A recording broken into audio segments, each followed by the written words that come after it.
திரைக்குறள் நேயர்களுக்கு வணக்கம். ஏராளமான செய்திகள் வந்துக்கிட்டே தான் இருக்குது சினிமாவை பற்றி. அப்படி சினிமாவை பற்றி வர்ற செய்திகளை சில செய்திகள்லாம் பார்க்கும்போதே எப்படி இப்படிலாம் நடக்குது அப்படின்னு சொல்லி எனக்கு ஆச்சரியமாக இருக்குது. அது எனக்கு ஆச்சரியமாக இருந்தது என்ன அப்படின்னு பார்த்தீங்கன்னா, பொதுவாக தமிழ் சினிமாவில் ஒரு படம் ரிலீஸ் ஆச்சுன்னா முன்னாடிலாம் அந்த படம் வந்து ஒரு வெற்றிகரமான 25வது நாள், வெற்றிகரமாக 50வது நாள், அப்புறம் 75வது நாள், அப்புறம் 100வது நாள் அப்படின்னு கொண்டாடி ஒரு பெரிய விழா எடுப்பாங்க. படம் வந்து 100 நாள் ஓடிடுச்சு அப்படின்னு சொல்லி மிகப்பெரிய விழா எடுப்பாங்க. ஆனால் எனக்கு தெரிஞ்ச வந்து இதுதான் சவுத் இந்தியன் சினிமாவில் நான் பார்த்தேன். சவுத் இந்தியன் மட்டும் இல்லை, இந்தியன் சினிமா அப்படின்னே சொல்லலாம். இங்கே தான் வந்து அந்த வெற்றிகளை கொண்டாடுவது அப்படிங்கிறது ஒரு வழக்கமாக வச்சுருந்தாங்க. ஹாலிவுட்லலாம் அந்த மாதிரி பண்ணுறாங்களான்னா தெரியல. அந்த மாதிரி ஒரு 100 days 50 daysலாம் வைக்கிறாங்களான்னு தெரியல. But it's a box office collection அப்படின்வாங்க. அவங்கெல்லாம் அப்போவே மாறிட்டாங்க. அந்த முதல் ஒரு வாரத்திலே அது வந்து எவ்வளோ தூரம் கலெக்ட் ஆகுதோ அதெல்லாம் பார்த்துட்டு அப்புறம் பாக்ஸ் ஆஃபீஸ் அப்படிங்கிறது. ஸோ இதில் எனக்கு ரீசெண்டாக பார்த்த ஒரு இதுதான் வந்து பயங்கர சிரிப்பும் வந்தது. அதே சமயத்தில் எப்படி இப்படிலாம் நடக்குதுன்னு யோசித்தேன். பவன் கல்யாண் நடித்து ஒரு படம் ரிலீஸ் ஆகிருக்கிறது தான் ஹரிஹர வீரமல்லு அப்படிங்கிற படம். இந்த படம் வந்து தெலுங்குல ரிலீஸ் ஆனது. படம் ரிலீஸ் ஆகி ஒரு 3 நாள் 4 நாள் கழித்து கூட ஒரு சக்ஸஸ் மீட் வைக்கலாம், ஒரு நல்லா ஓடிச்சு, நல்ல ரெஸ்பான்ஸ் இருக்குன்னு சொல்லலாம். ஆனால் ஹைலைட்டே என்னென்னா, இந்த படம் வந்து ரொம்ப ஸ்பெஷல், ஹிஸ்ட்ரியில் மறக்கவே மாட்டாங்க. படம் ரிலீஸ் ஆகி ரிலீஸ் அன்றைக்கி சாயங்காலம் 4 மணிக்கே இதுக்கு சக்ஸஸ் மீட் வச்சுட்டாங்க. படம் பெரிய ஹிட்டு, வேறு மாதிரி வந்திருக்கு, ஆடியன்ஸ்லாம் சூப்பரான ரெஸ்பான்ஸ் அப்படின்னு. ஆனால் இந்த படம் பாக்ஸ் ஆஃபீஸில் வசூலில் பயங்கரமான அடின்னு போட்டிருக்கிறாங்க. இந்த பயங்கரமான அடி அப்படின்னோடனே நான் என்ன நினச்சேன்னா, சரி ஓகே இந்த படம் வந்து ஒன்றுமே இல்லை அப்படின்னு நினச்சேன். ட்ரெய்லர் பார்த்தா நல்லா இருக்கு. சரி ட்ரெய்லர் நல்லா இருக்கே, படம் நல்லா இருக்கா அப்படின்னு கேட்டால் படத்தில் ட்ரெய்லரில் காமிச்ச மாதிரி எதுவுமே இல்லை. ஸோ அதுதான் வந்து பெரிய ஒரு மைனஸ் அப்படின்னே சொல்லலாம். ஆனால் இந்த படத்துக்கு அன்னைக்கு சாயங்காலமே 4 மணிக்கு, அதாவது ரிலீஸ் ஆன அன்றைக்கே 4 மணிக்கு ப்ரெஸ் மீட் வச்சு ஒரு பெரிய சக்ஸஸ் மீட் கொண்டாடிருக்காங்கன்னா அது மிக சிறப்பான ஒரு விஷயம். இது மாதிரி வருங்காலத்தில் வரக்கூடிய படங்கள் ஃபாலோ பண்ணாலும் பண்ணலாம். அதாவது என்னென்னா, ரிலீஸ் ஆகி முதல்ல ஒரு வாரம் ஓடுதான்னு பார்த்தாங்க சார், அடுத்த வெள்ளிக்கிழமை வரைக்கும் ஓடுதான்னு பார்த்தாங்க, அப்புறம் 3 நாள் ஒன்றா பரவாயில்லன்னாங்க சார், ரிலீஸ் ஆகி ஒரு ஷோ நல்லா ஓடிடுச்சு சார் அப்படின்னு கூட பின்னாடி வந்து ப்ரெஸ் மீட் வைப்பாங்க போல இருக்கு. அதனால் இந்த படத்தை ஒரு எடுத்துக்காட்டாக எடுத்துக்க முடியாது. ஆனால் இதை படிக்கும்போது எனக்கு ரொம்ப ரொம்ப சிரிப்பாக இருந்தது. அதனால தான் சரி ஓகே இதை பற்றி பேசலாமே அப்படின்னு சொல்லி ஆரம்பித்தேன். இது ஒரு பக்கம் இருந்தால் இன்னொரு பக்கம் ஒரு நியூஸ் ஒன்று போட்டுருக்குறாங்க. ஆனால் அது வந்து பழைய நியூஸ்ன்னு நினைக்கிறேன். சூப்பர் ஸ்டார் ரஜினிகாந்த் அவர்களை வந்து நமது எஸ்.ஜே. சூர்யா வந்து ஏதோ ஒரு இசை வெளியீட்டு விழாவுக்கு கூட போயிருக்கார். அவர் வந்து இல்லை எனக்கு வர முடியல, கொஞ்சம் கஷ்டம் நான் வர்றது அப்படின்னு இருக்கார். ஆனால் அதே தேதியில் பாக்யராஜ் சாரோட இன்னொரு ஃபங்க்ஷனுக்கு சூப்பர் ஸ்டார் போயிருக்கார். ஸோ சூப்பர் ஸ்டார் போனோன்னா அவர் வந்து உடனே எஸ்.ஜே. சூர்யாட்ட சொன்னாரா, நீங்கள் கோச்சிக்காதீங்க, டிவியில் பார்த்துட்டு அப்புறம் என்னடா அந்த ஃபங்க்ஷன் போயிருக்காரு நம்ம ஃபங்க்ஷன் வரலேன்னு சொல்லி கோச்சிக்காதீங்க, பாக்யராஜ் சார் கூப்பிட்டதுனால முன்னாடியே சொல்லிக்கிறேன் அப்படின்னு சொல்லியிருக்கார். இது நியூஸை பார்த்தோன்னா எனக்கு சிரிப்பு வந்தது. ஏன்னா இதே மாதிரி ஒரு இன்சிடெண்ட்டு ரொம்ப வருஷத்துக்கு முன்னாடி சூப்பர் ஸ்டார் வந்து பண்ணியிருக்கார். அது என்ன இன்சிடெண்ட் அப்படின்னா, ஏவிஎம் சரவணன் அவர்கள் வந்து ஒரு தடவை நான் அவரை ஒரு இன்டர்வியூ எடுக்கும்போது அவர் வந்து என்கிட்ட அதை ஷேர் பண்ணிக்கிட்டார்.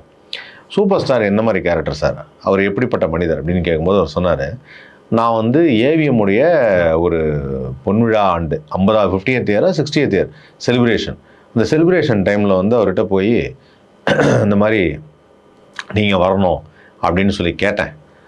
அவர் டக்குன்னு இல்லை எனக்கு கொஞ்சம் வேலை இருக்குது, இந்த வர முடியாது, கொஞ்சம் கஷ்டம் அப்படின்னு சொல்லிட்டாராம். சொல்லிவிட்டு உடனே ஏவிஎம் சரவணன் சார் வந்துட்டார். ஆனால் அந்த ஃபங்க்ஷனில் கலந்துக்காமல் அதுலேருந்து ஒரு 2 நாளோ 3 நாள் கேப்பில் எஸ்பி பாலசுப்ரமணியம் அவருடைய பிறந்தநாள் விழாவில் சூப்பர் ஸ்டார் கலந்துட்டுருக்கார். அப்போ ஏவிஎம் சரவணன் சாரும் அந்த விழாவுக்கு போயிருக்கார். போனோடனே ரஜினி சார் பார்த்தோன்னே ஞாபகம் வந்திருக்கு, ஆஹா இவர் விழாவுக்கு கூப்பிட்டு நம்ம வரலன்னு சொல்லிட்டோம் அப்படின்னு சொல்லி டக்குன்னு வந்து சரவணன் சார், ஐயோ நான் அப்படி சொல்லியிருக்கக்கூடாதுல்ல, நான் அந்த விழாவுக்கு வந்திருக்கணும் அப்படின்னு சொன்னாராம். அப்படி சொன்னப்போ உடனே ஏவிஎம் சரவணன் சொன்னாராம், பரவாயில்லைங்க இதனால் என்ன இருக்குது அப்படின்னார். இப்போ இதை சொல்லும்போது நான் சரவணன் சார் கேட்டேன், சார் அவர் இந்த விழாவுக்கு வரலன்னா உங்களுக்கு வருத்தம் இல்லையா அப்படின்னு. அப்போ அவர் சொன்னார், சூப்பர் ஸ்டார் வந்து ஒரு விஷயம் யோசித்து சொல்லுவார், சொல்லும்போது நான் அதை ஏற்றுப்பேன், அதுக்கு மறுபேச்சு நான் பேச மாட்டேன். ஏன்னா அவர் மனசு அந்த மாதிரி, அவர் அந்த டைமில் ஏதோ தோணியிருக்கு, அதுவே நிரந்தரம் கிடையாது. அவர் மனசில் வேறு ஒன்று இருக்கும், அவர் ஏதாவது ஒரு பிஸியில் ஆனால் பட்டதை உடனே அங்கேயே பதில் சொல்லிடுவார். அதுதான் அவருடைய பழக்கம், அதை நம்ம தெரிஞ்சுக்கணும்னு இருக்கார். இதுதான் எஸ்.ஜே. சூர்யா அவர்களும் தெரிஞ்சுக்கணும். ஏன்னா அந்த இசை வெளியீட்டு விழாக்கு ஏன் அவர் வரலன்னு. ஆனால் வரலைங்கிறதுக்கு உடனே அவர் வந்து நீங்கள் தப்பாக நினச்சக்கூடாதுன்னு கேட்டார் பாருங்க. வேறு யாராவது சொல்லுவாங்களா? சொல்ல மாட்டாங்க. ஆனால் சூப்பர் ஸ்டார் சொல்லுவார். இதுவும் வந்து அந்த நியூஸை பார்த்தோன்னு பயங்கர சிரிப்பு வந்தது. அதனால தான் சொன்னேன். அப்புறம் சூப்பர் ஸ்டார் ரஜினிகாந்த் வந்து சொல்லியிருக்காரு, சுயசரிதை வந்து எழுதுறது அப்படிங்கிறது ரொம்ப ரொம்ப ஒரு முக்கியமான விஷயம். நிறைய உண்மைகள் எழுதணும், எதையும் மாற்றி எழுதக்கூடாது, ஏன்னா வருங்காலத்தில் வந்து படிக்கிறவங்க வந்து பார்த்து தெரிஞ்சுக்கணும் அப்படின்னு சொன்னப்போ இந்த சுயசரிதையை வந்து சமீபத்தில் எழுத ஆரம்பிச்சிருக்காரு அப்படின்னு சொல்லி ஒரு என்ன சொல்கிறதுனா கன்ஃபார்ம்டான ஒரு தகவல் வந்திருக்கு. சொன்னது வந்து ரொம்ப பெரிய ஆள். அதனால் வந்து இப்போ இதை கண்டிப்பாக நம்பலாம். எஸ், நம்ம சூப்பர் ஸ்டார் ஒரு சுயசரிதை எழுதுகிறாரு, கூடிய சீக்கிரம் ஒரு புத்தகம் வெளியிடுவார் அப்படின்னு. அவர் சொன்னவர் யார் அப்படின்னு பார்த்தீங்கன்னா, நமது கூலி படத்துடைய இயக்குனர் லோகேஷ் கனகராஜ். ஸோ லோகேஷ் கனகராஜ் தான் வந்து இதில் வந்து சமீபத்தில் ஒரு பேட்டியில் வந்து சொல்லியிருக்காரு, எஸ் சூப்பர் ஸ்டார் வந்து சுயசரிதை எழுதுகிறாரு, அதை அவர் எங்கிட்ட சொன்னார். ஸோ கண்டிப்பாக அதை நம்ம எதிர்பார்க்கலாம் அப்படின்னு சொல்லியிருக்காரு. ஸோ லோகேஷ் கனகராஜ் அவர்களுக்கு நன்றி. ஏன்னா இவ்வளோ நாளாக தலைவர் வந்து சுயசரிதை எழுதுகிறாரா இல்லையா அப்படிங்கிறத நாங்களாம் ரொம்ப ஆவலோடு எதிர்பார்த்தோம். இப்போ எழுதுறாருன்னு சொல்லிட்டீங்க. அந்த புத்தகம் எப்போ வெளியிடுறாரு, என்னென்ன அந்த சுயசரிதையில் எழுத போகிறாரு? சாதாரணமாக அவர் வந்து மேடையில் பேசும்போதே சொல்லுவார்ல, நான் வந்து ஒரு ப்ரொடியூசர்கிட்ட போனேன், அவர் வந்து பணம் கொடுக்கல, நான் பணம் கொடுக்கலன்னா நான் மேக்கப் போட மாட்டேன் அப்படின்னு சொன்னேன். அந்த காரு, அந்த மேட்ரு, 255 சிகரெட்டு, அந்த மாதிரி ஒரு கதை வந்து தர்பாரில் சொன்னார். இந்த மாதிரி ஏராளமான கதைகள் இருக்கும். நாம் அந்த சுயசரிதையில் கண்டிப்பாக செம்மையாக என்ஜாய் பண்ணுற மாதிரி நிறைய விஷயங்கள் சொல்லுவார். ஸோ அதை வெயிட் பண்ணி பார்ப்போம், என்னென்ன கதையெல்லாம் வருது, என்ன ஒரிஜினல் இன்சிடென்ட்லாம் நம்ம பார்க்க போகிறோங்கிறது அந்த புக்கு வெளியானாதான் தெரியும். அதே சமயத்தில் அடுத்தது பார்த்தீங்கன்னா சுயசரிதைன்னு சொல்லும்போது ஒரு லெஜெண்டை பற்றின ஒரு சுயசரிதைன்னு தான் இதையும் சொல்லணும். ஒரு படம் அப்படிங்கிறப்போ 1987 அப்படின்னு போட்டு போஸ்டர்லேயே போட்டிருக்காங்க. நமது ஐயா பாட்டாளி மக்கள் கட்சி ராமதாஸ் ஐயா அவர்களுடைய வாழ்க்கையை, அவருடைய கடந்து வந்த பாதையை, அவர் எப்படி கட்சி தொடங்கினார், என்ன மாதிரி கொள்கை வச்சுருந்தார், எப்படி மக்களை சந்தித்தார், அவருடைய ஸ்ட்ரகிள்ஸ் எல்லாம் என்ன, எப்படி இந்த மாதிரி ஒரு பெரிய கட்சி உருவானது அப்படிங்கிறத ஒரு படமாக எடுக்கிறாங்க. இந்த படத்தில் அவருடைய அந்த கேரக்டரில், அதாவது பாட்டாளி மக்கள் கட்சி ராமதாஸ் அவருடைய கேரக்டரில் ஒரு ஹீரோ நடிக்கிறாரு. அவர் தான் நமது நடிகர் ஆரி. நெடுஞ்சாலை படத்தில் பார்த்துருப்பீங்க, நிறைய படங்கள் பண்ணியிருக்காரு. ஆரி தான் வந்து அந்த கேரக்டர் பண்ணுறாரு. ஸோ ஆரி வந்து இந்த கேரக்டர் பண்ணும்போது இந்த படத்தை இயக்கிறது யார் அப்படின்னு பார்த்தீங்கன்னா, தமிழ் சினிமாவில் தொடர்ந்து ஒரு 5 திரைப்படங்கள் வரிசையாக இட்டு கொடுத்துக்கிட்டே இருந்தார். இவருக்குன்னு ஒரு தனி பேர் இருந்தது. அவருன்னு வந்து அவருடைய படம்னாவே வந்து இயக்குனர் பாரதிராஜன் என்ன சொன்னார், ரொம்ப அற்புதமாக படம் அப்படின்னு சொல்லி பாராட்ட பெற்றவர் அவர் தான் இயக்குனர் சேரன். இயக்குனர் சேரன் வந்து ஒரு பயோகிராபிக் பிக் எடுக்கிறார். அதுதான் ஐயா சமீபத்தில் தான் அனௌன்ஸ் பண்ணியிருக்காங்க. So is back. இயக்குனர் சேரன் மீண்டும் களத்தில் இறங்குகிறார் இயக்குனராக.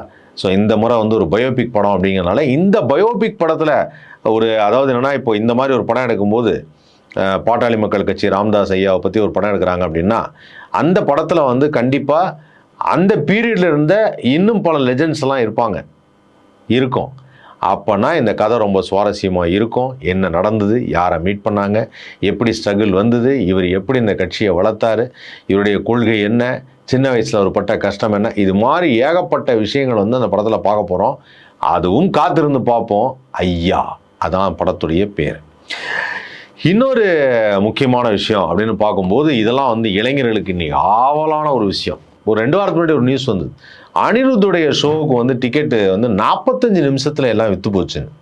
வாவ், வாட் ரெக்கார்ட் பிரேக் அப்படின்னு நினச்சா 45 மினிட்ஸில் விற்ற டிக்கெட்டு திடீர்னு எல்லாம் வந்து இல்லை ஈவெண்ட்டு போஸ்ட்போன் ஆகிடுச்சு, எல்லாத்தையும் திருப்பி கொடுங்கிற மாதிரி ஒரு விஷயமும் நடந்தது. இப்போ பார்த்தா வென்யூ கிடச்சிருச்சு. ஆகஸ்ட் 23 அனிருத் பாட்டே கலப்பர் ரெடி ஆகிட்டு வராரு அப்படின்னு சொல்லிட்டாங்க. இதுக்கு என்ன ரீசனாக இருக்கும்? நான் உட்காந்து யோசித்தேன். அப்போ தான் தெரிஞ்சுது, ஆகஸ்ட் 2ஆம் தேதி நமது கூலி படத்துடைய ஆடியோ லான்ச் இருக்குது. ஆகஸ்ட் 14ஆம் தேதி கூலி படம் ரிலீஸ் ஆகுது. அதுக்கு முன்னாடி போய் அனிருத் ஒரு பிக் ஈவெண்ட் பண்ணால் நல்லா இருக்குமா? இந்த படம் ரிலீஸ் ஆன உடனே இன்னொரு ஹைப்பு கிரியேட் ஆகும். அந்த ஹைப்பு கிரியேட் ஆகும்போது கரெக்டாக ஆகஸ்ட் 14 ரிலீஸ்னால் 23 ஈவெண்ட்டு வேறு மாதிரி இருக்கும். கூலி பட பாடல்களும் அதில் இடம்பெற்றிருக்கும். ஸோ அதனால தான் என்ன பண்ணியிருக்காங்கன்னா, வென்யூ கிடைக்கல, இல்லை இது கிடைக்கல, நாங்கள் வந்து ஒரு சின்ன பிரச்சனையில் மாட்டிக்கிட்டோம் அப்படின்னு சொல்லி அப்படி இப்படி மாற்றி டிக்கெட்லாம் வந்து போஸ்ட்போன் பண்ணி இப்போ மறுபடியும் ஆகஸ்ட் 23 சொல்லியிருக்காங்க. ரீசன் என்னவோ, ஆகஸ்ட் 2 ஆடியோ லான்ச்சு, அதுக்கப்புறம் வந்து ஆகஸ்ட் 14 படம் ரிலீஸ் அப்படிங்கிறதுனால தான் இது தள்ளி போயிருக்குன்னு தான் நினைக்கிறேன். கண்டிப்பாக அதை எதிர்பார்த்துருப்போம். ஆனால் அனிருத் இப்போ யார் போய் படம் கேட்டாலும் அனிருத் வந்து சொல்கிறாராம், இல்லை பிஸியாக இருக்கேன், அப்புறமா பண்ணித்தரேன், நாளைக்கு பண்ணித்தரேன், அடுத்த மாதம் பண்ணித்தரேன், அடுத்த வருஷம் பண்ணித்தரேன், இப்படி நிறையா சொல்லிகிட்டே இருக்காராம். அதனால தான் இப்போ என்ன பண்ணுறாங்கன்னா, இண்டஸ்ட்ரியில் எப்போவுமே இந்த இண்டஸ்ட்ரியில் ஒரு பழக்கம் இருக்குது. ஒருத்தர்கிட்ட வந்து நிறைய நேரம் நம்ம வெயிட் பண்ணுற மாதிரி இருந்ததுன்னா உடனே நம்ம இன்னொருத்தரை உருவாக்கிடுவோமே அப்படின்னு சொல்லிட்டு உருவாக்கிடுவாங்க. அப்படி உருவாகி கொண்டிருப்பவர் உருவாக்கப்படுபவர் அவர் தான் சாய் அபயங்கர். ஏகப்பட்ட படங்கள் புக் பண்ணி வச்சுருக்காங்க. அவருடைய அந்த ஃபஸ்ட்டு படமே இன்னும் ரிலீஸ் ஆகலை, ஆல்பம் தான் பண்ணியிருக்காரு. ஆனால் படங்களுக்கு அவரோட மியூசிக் வந்ததுன்னா இப்போ இருக்கிற ஜி கிட்ஸுக்கு அது ஒரு பயங்கர விருந்தாக இருக்கும் அப்படின்னு சொல்லி தான் சாய் அபயங்கருக்கு இப்போ பயங்கரமான புஷ் கொடுத்துட்ருக்காங்க. எல்லா பெரிய ஹீரோஸும் சன் பிக்சர்ஸ் தயாரிக்கிற அல்லு அர்ஜுன் நடிக்கக்கூடிய நமது அட்லி டைரக்ஷனில் வரக்கூடிய படம், அந்த படத்துக்கும் சாய் அபயங்கர் தான். சிவகார்த்திகேயன் நடிக்கக்கூடிய படங்களும் சாய் அபயங்கர் தான். லாரன்ஸ் நடிக்கக்கூடிய படத்துக்கும் சாய் அபயங்கர் தான். மோகன்லால் சார் நடிக்கக்கூடிய படத்துக்கும் சாய் அபயங்கர் தான். இப்படி சாய் அபயங்கர் ஏகப்பட்ட படங்கள் பண்ணுறாரு. அதாவது ஃபஸ்ட்டு படம் ரிலீஸ் ஆகிறது முன்னாடி 8 படத்தை கையில் வச்சுருக்காரு. இதெல்லாம் ஒரு புதுமையான விஷயம் தெரியுமா? அப்போல்லாம் முதல் படம் ரிலீஸ் ஆகும்போது அடுத்த படம் கைக்கு வரமாங்கிறதுலாம் தெரியாது. முதல் படம் ரிலீஸ் ஆகி பாட்டு ஹிட் ஆகி வெளியில் வந்தால் தான் எல்லோரும் ஓகே அடுத்த படம் இவரை வச்சு புக் பண்ணலாம் அப்படின்வாங்க. வெற்றி அடைஞ்சாதான். ரகுமான் சாருக்கு ரோஜா வந்ததுக்கப்புறம் எல்லாம் வெயிட் பண்ணாங்க. ஆனால் இங்கே அப்படி கிடையாது. இன்னும் முதல் படமே வரல, ஆனால் 8 ஃபிலிம்ஸ் ஆல் இன் பைப்லைன். கூடிய சீக்கிரம் பார்ப்போம் சாய் அபயங்கர் என்ன பண்ணுறார், எப்படி பண்ணுறாருன்னு. இது மாதிரி இன்னும் ஏராளமான விஷயங்கள் இருக்குது. அதில் இந்த சுயசரிதை பற்றி சொன்னதோ, சூர்யா விஷயத்தை பற்றி சொல்லும்போதோ எனக்கு என்னென்னா சில விஷயம் தோணும். செய்திகள் இப்படிலாம் வரும்போது இப்படியும் நம்ம ஊரில் நடக்குதா அப்படின்னு சொல்லி, அப்படி எனக்கு எதெல்லாம் ரொம்ப இன்ட்ரெஸ்டிங்காக இருக்கோ அதெல்லாம் இனிமேல் கொஞ்சம் கொஞ்சமாக உங்கள்கிட்ட அப்படியே ஷேர் பண்ணுறேன். கமெண்ட்ஸில் தெரிவிங்க. உங்களுக்கு தெரிஞ்ச நியூஸ் எல்லாம் சொல்லுங்கள். அதையும் ஒரு அலசுவோம். எப்படி பேசுவோங்கிறத யோசிப்போம். என்ன சொல்கிறீங்க? தொடர்ந்து பாருங்கள் திரைக்குறள். லைக் பண்ணுங்கள், ஷேர் பண்ணுங்கள், சப்ஸ்கிரைப் பண்ணுங்கள்.